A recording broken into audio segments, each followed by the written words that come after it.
selamat datang. Hari ini kita mau ngobrolin sesuatu yang saya yakin kita semua pernah banget rasain. Capek. Tapi pertanyaannya bukan sekedar capek atau enggak, tapi capek yang mana nih yang lagi kamu rasain? Soalnya beda loh antara capek biasa, burnout, atau jangan-jangan depresi. Pernah nggak sih ngerasain kayak gini? Udah libur panjang, ya Tan? Atau minimal udah weekendan lah. Tapi begitu ketemu Senin pagi, rasanya tuh, aduh, berat banget. Nggak ada semangat sama sekali. Kayak liburannya itu cuma lewat doang, nggak ngefek apa-apa. Kalau kamu pernah kayak gitu, tenang, kamu nggak sendirian kok. Nah, ini dia nih yang penting banget. Salah kenal sama rasa capek kita sendiri itu bisa bahaya loh. Kenapa? Soalnya kalau kita mikir burnout atau depresi itu cuma capek biasa, terus solusinya cuma, tidur aja yang banyak. Wah, itu nggak bakal nyelesain masalah. Akar masalahnya tetap ada di sana dan malah bisa makin parah. Oke, biar nggak salah kaprah lagi, yuk kita bedah bareng-bareng perbedaannya. Kita akan coba kupas tuntas ketiganya pakai bahasa yang gampang dimengerti, supaya nanti kamu bisa lebih kenal sama gejala-gejalanya, dan yang paling penting, tahu langkah apa yang paling pas buat pulih. Yuk, kita mulai dari yang paling sering kita alami dan paling gampang dikenali. Capek biasa. Anggap aja ini tuh kayak notifikasi low bat dari badan kita. Sinyal alami yang bilang, energinya udah mau habis nih. Jadi, capek biasa itu intinya kelelahan fisik atau mental yang muncul setelah kita ngelakuin aktivitas yang intens. Nah, kata kuncinya di sini, rasa capek ini bakal hilang dan kita bisa pulih total kalau kita istirahat dan tidur yang cukup. Benar-benar istirahat yang berkualitas ya, bukan cuma rebahan sambil main HP. Ciri-cirinya tuh gampang banget dikenali. Satu, penyebabnya jelas, misalnya kamu habis lembur gila-gilaan, atau begadang nonton serial, atau habis perjalanan jauh. Jelas kan sebabnya? Dua, keluhan utamanya ya cuma capek, nggak ada tuh perasaan sedih mendalam atau hampa. Dan tiga, ini yang paling penting, begitu kamu tidur cukup atau istirahat, besoknya seger lagi. Jadi solusinya? Simpel, istirahat. Oke, sekarang kita naik level sedikit nih. Kita bahas kondisi yang lebih rumit. Burnout. Ini bukan lagi sekedar capek biasa ya. Burnout itu adalah respons badan dan pikiran kita terhadap stres yang numpuk terus-terusan. Dan spesifik, datangnya dari kerjaan. Ini bukan definisi ngasal loh ya. Menurut WHO, Organisasi Kesehatan Dunia, burnout itu secara resmi diakui sebagai fenomena pekerjaan. Jadi ini terjadi karena stres di kantor yang nggak berhasil kita kelola dengan baik, numpuk-numpuk dan akhirnya meledak. Jadi catat ya, konteksnya spesifik banget soal pekerjaan. Nah, burnout itu punya 3 dimensi utama. Bayangin, kayak 3 tahap gitu. Pertama, kamu ngerasa kelelahan emosional. Rasanya tuh kayak energi mental kamu disedot habis, kosong. Nah, dari sini biasanya muncul yang kedua, sinisme atau jaga jarak. Kamu jadi apatis, nggak peduli lagi sama pekerjaan, bahkan mungkin jadi benci sama kerjaanmu. Ujung-ujungnya ini ngarah ke yang ketiga, efektivitas berkurang. Kamu mulai ngerasa nggak becus, nggak kompeten, dan performa kerja beneran anjlok. Coba bayangin deh perasaan ini. Kamu pulang kantor, duduk, tapi rasanya tuh hampa, kosong. Terus dalam hati mikir, duh gue udah gak peduli lagi deh sama kerjaan ini, sama orang-orang di sana. Nah, perasaan jaga jarak secara emosional kayak gini, itulah inti dari sinisme dalam burnout. Ini udah bukan capek fisik lagi, tapi capek batin, capek mental. Oke, yang terakhir, kita akan bahas kondisi yang paling serius di antara ketiganya dan sering banget disalahartikan, depresi. Kalau burnout tadi fokusnya di kerjaan, depresi ini beda. Dia ini gangguan mood yang sifatnya menyebar, kayak tinta yang tumpah, dan bisa kena ke semua aspek hidup kita. Secara definisi, depresi itu adalah sebuah kondisi kesehatan mental. Tandanya apa? Perasaan sedih yang mendalam dan terus-menerus, atau kehilangan minat sama sekali pada banyak hal. Ini bukan cuma bad mood ya, tapi kondisi yang benar-benar mengubah cara kamu ngerasa, cara kamu mikir, dan cara kamu bertindak sehari-hari.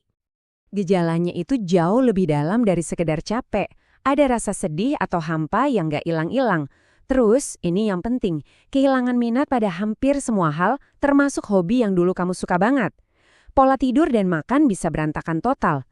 Dan seringkali muncul perasaan nggak berharga atau rasa bersalah yang berlebihan. Nah, gejala-gejala ini harus bertahan setidaknya 2 minggu. Jadi jelas ya, ini bukan sekedar bad mood biasa yang sehari 2 hari kelar. Oke, biar makin nempel di kepala, Yuk kita jajarin ketiganya side by side. Kita bandingin langsung biar kelihatan jelas banget bedanya di mana. Coba kita lihat bareng-bareng ya. Pertama, dari penyebabnya. Capek biasa, ya karena ada aktivitas berat.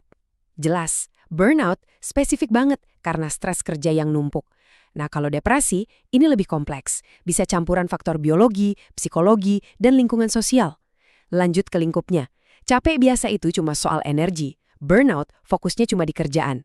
Tapi depresi, nah ini dia. Dia nyebar ke semua area hidup. Kerja, keluarga, pertemanan, hobi. Kena semua. Terus, ini nih pembeda paling penting. Respons kalau kita istirahat. Capek biasa, istirahat, ya sembuh. Burnout, kamu ambil cuti mungkin agak mendingan. Tapi begitu masuk kerja lagi, kumat lagi. Kalau depresi, istirahat atau liburan aja seringkali nggak cukup. Nggak ngefek banyak. Terus pertanyaannya, kapan kita harus mulai waspada? Kapan alarm di kepala kita harus mulai bunyi? Yuk kita kenali tanda-tandanya, kita bagi aja jadi bendera kuning dan bendera merah. Ini bendera kuningnya nih, tanda-tanda kalau capek kamu udah mulai bergeser ke arah burnout. Pertama, kamu mulai ngerasain Sunday scaries, cemas atau ngeri banget setiap mikirin hari Senin. Kedua, kamu mulai ngerasa hampa dan sinis soal kerjaan. Ketiga, produktivitas jelas-jelas turun. Dan yang paling nyebelin, pas hari libur pun pikiran tuh nggak bisa lepas dari urusan kantor. Kalau kamu udah mulai ngerasain ini alarm buat kamu. Waktunya cek lagi batasan antara kerjaan dan hidup pribadi sebelum makin kebablasan. Nah, kalau ini bendera merah. Tanda-tanda yang butuh perhatian serius dan bisa jadi mengarah ke depresi.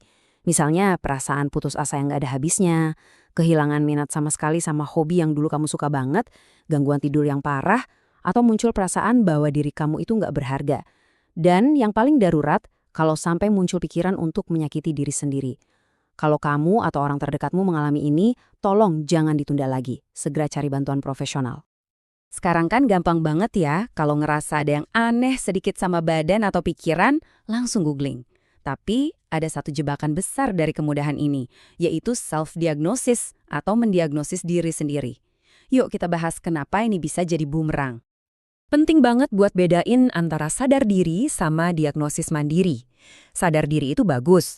Kamu kenal sama gejalanya, kamu perhatiin polanya, terus kamu bawa catatan itu buat diskusi sama ahlinya. Nah, kalau diagnosis mandiri, ini yang bahaya. Kamu langsung ngasih label ke diri sendiri. Oh, aku pasti kena ini, yang bisa jadi salah total. Akibatnya, kamu bisa menunda pertolongan yang sebenarnya kamu butuhkan. Jadi, apa dong langkah yang paling bijak? Gampang kok, ada 4 langkah sehat. Pertama, sadari aja gejala yang kamu rasain, tanpa ngejudge diri sendiri. Kedua, coba catat, kapan munculnya, seberapa parah, bisa di notes HP atau buku kecil. Ketiga, bawa catatanmu itu pas kamu konsultasi ke profesional, misalnya psikolog atau dokter. Dan yang keempat, ini yang paling penting, biarkan mereka yang ahli untuk menegakkan diagnosisnya. Percayakan pada mereka. Dari semua yang kita bahas tadi, ada satu pesan yang paling penting buat diingat. Kamu nggak sendirian. Perasaan capek yang luar biasa, burnout, apalagi depresi, itu dialami oleh banyak banget orang di luar sana. Dan yang terpenting, bantuan itu ada dan bisa dijangkau. Ini bukan cuma perasaan loh, datanya pun mendukung. Beberapa survei di Indonesia menunjukkan kalau lebih dari setengah pekerja kita itu pernah ngerasain gejala-gejala burnout. Angka ini nunjukin apa? Kalau masalah ini tuh seringkali bukan cuma soal kelemahan individu, tapi ada masalah sistemik yang lebih besar. Jadi ini bukan salah kamu. Jadi yuk kita coba geser sedikit cara pandang kita. Mungkin pertanyaannya bukan lagi, kenapa sih gue? Apa yang salah sama diri gue? Coba ganti pertanyaannya jadi, oke, dengan kondisi kayak gini, apa yang sebenarnya aku butuhin sekarang? Apakah butuh istirahat total? Butuh ngobrol sama atasan? Atau butuh bantuan profesional? Karena menemukan jawaban dari pertanyaan apa yang aku butuhkan itu adalah langkah pertama yang paling nyata menuju pemulihan. Terima kasih banyak sudah menyimak.